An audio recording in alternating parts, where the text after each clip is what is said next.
Penktadienį pasibaigė plasta sostinės B lygos 2013-2014 metų sezonas.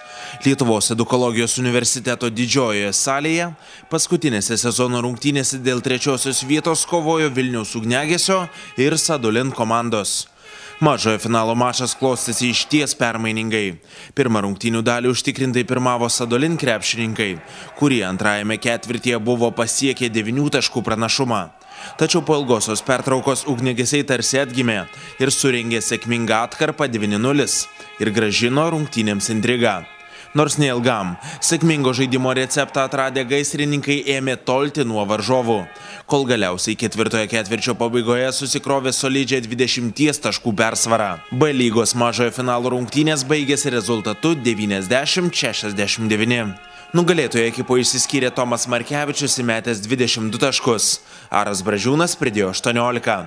Sadolin gretose pasižymėjo Richardas Nacius rinkęs 14 taškų.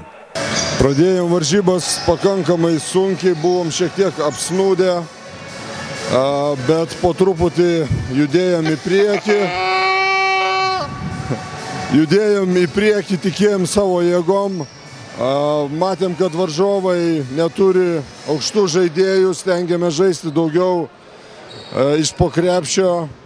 Varžovai statė aikštę, bandė gintis, bet ačiū Dievui, kad viskas pasisekė gerai ir tikrai džiaugiamės sunkia pergalę, nors rezultatas, aišku, to neatspindi darbo, kurį padarėm. Vilniaus Ugniagesio komandai trečioji vieta B lygoje yra geriausias pasiekimas istorijoje.